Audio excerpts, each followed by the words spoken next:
Ika-12 ng Agosto, taong kasalukuyan, nang matagpuan ng bangkay ni Princess Marido Mantay, 15 taong gulang, sa Busos, Bulacan. Si Princess, nagtamo ng mga pasa, sugat, sakal, at hinampas ng matigas na bagay sa ulo na naging sanhi ng kanyang pagkamatay.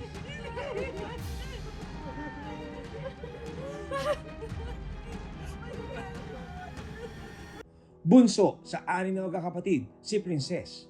Mabait, malambing, tahimik. Kasi laming-lambing niya last time. Lagi siyang nakahilig sa akin. Lagi niya akong sinasamahan pagka may pupuntahan ako. Kasalukuyan siyang nasa grade 8 na.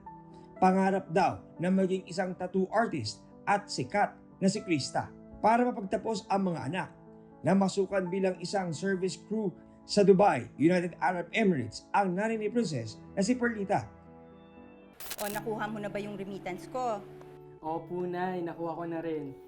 Kwento ni Perlita, Oktubre noong nakaraang taon, humiling ng bisikleta si Princess para sa kanyang kaarawan. Graduation mo naman, yung graduation gift, tsaka na ha, sa susunod na sweldo.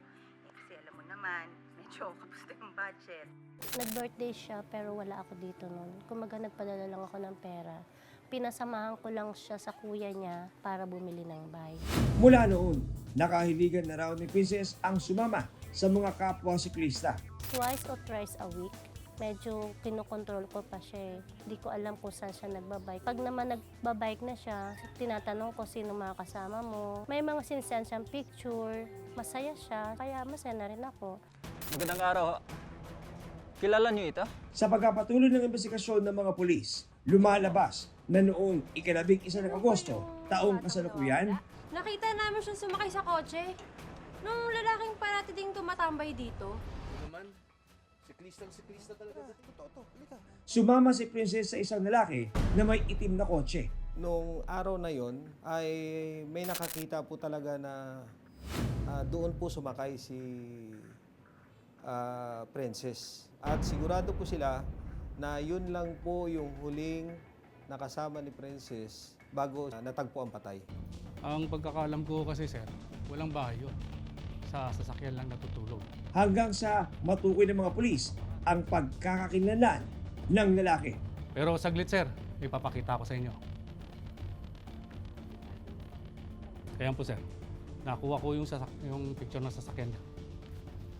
Tanong na po kami doon sa mga establishment doon. Minsan na nagpapaload daw ng GCash yun. Kasi alam nila yung number noon. Tiningnan po namin yung mga records po ng mga pinagpapaloadan niya doon.